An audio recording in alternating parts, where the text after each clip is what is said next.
everybody. Thanks for joining me for another one-man review. Today I'll be taking a look at a book called Invisible Parade, which is a collection of short stories by the artist Mississippi. This is out from Glacier Bay Books. I'm not quite sure of what to make of this one. I mean, the stories and the art are all great, but I'm trying to figure out, like, I know the majority of what Glacier Bay does is bring over indie manga artists and publish translations of their work. This artist seems like they work both in English and in Japanese, and maybe like fly back and forth between, like kind of live in both places. I'll show you why I think that as I go along, but I got that sense. So this is a strange project in that sense, is that you get the influences going both ways. But that's some of what I like about Glacier Bay, is they're publishing something that is, supposedly a manga, and it looks like this. It looks like something that you would get from Fantagraphics or Drawn Quarterly, or kind of a more American indie manga, or not manga, but a more American indie comics. So really enjoy that about a lot of the work they put out, and just looking at this kind of art, it's just really beautiful stuff. Here you'll see, though, you get some of the more manga influence with these characters here. This kind of line work here, really beautiful drawing of a field.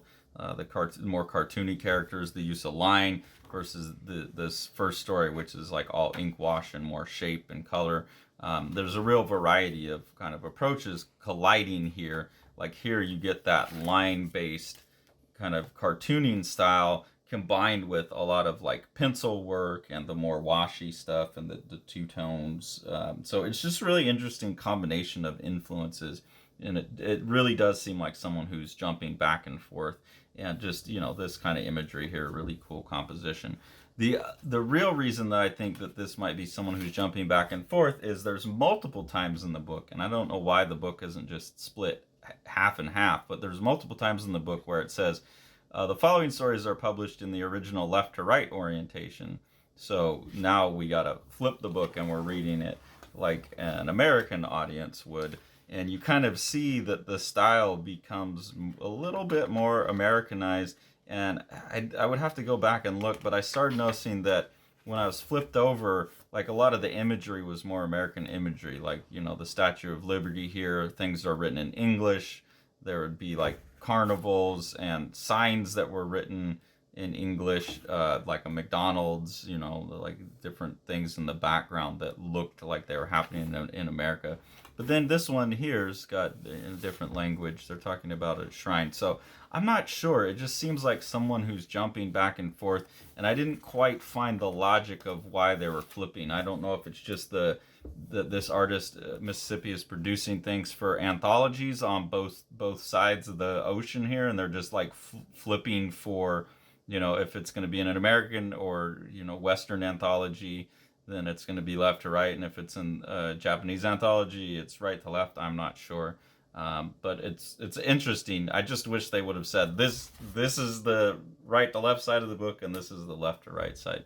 But again, some really interesting things here, where this is like a real pencil rendering of a bird combined with the clean line ink art.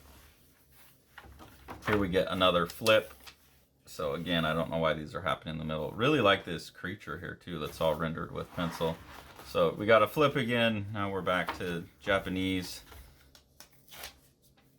And then all that pencil work's dropped, and you just get like a super clean, really detailed city there with a lot of nice tones and everything.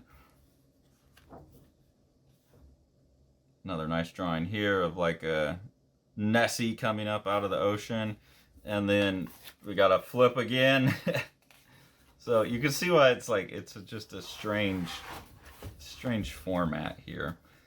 So we flipped again. Really nice pencil sketch. Totally unrelated to anything.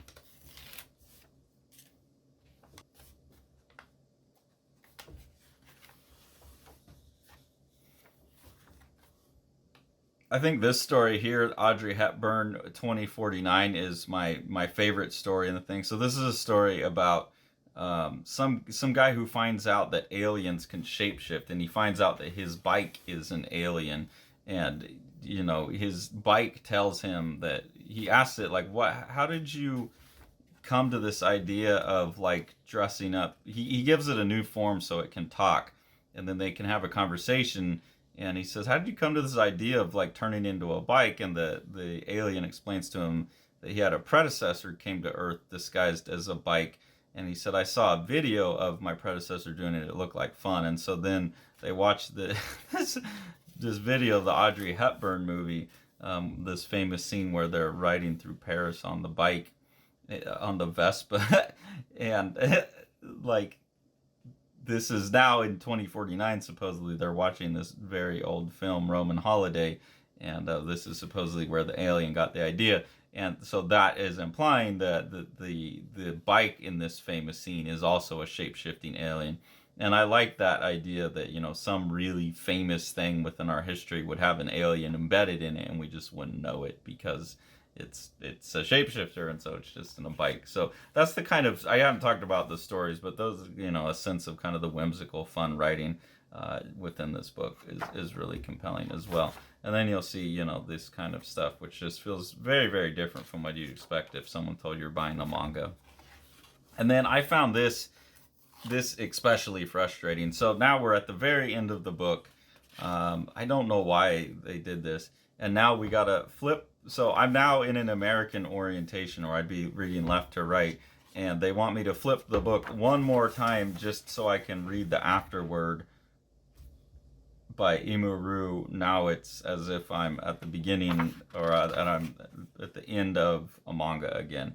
So I don't know why this wasn't just like split into two, like here's the left to right stories and the right to left. That'd be my only complaint about the book, is just the curation of it is just a little bit funny, and the flipping, and there's nothing in the flipping that really contributes to the content. Like I said, at first I was thinking, oh, every time I flip it, I'm flipping from like one side of the world to the other, but that didn't seem to hold up as I really paid attention to it. So other than that, I think this is a really great book. I don't even know which orientation it is.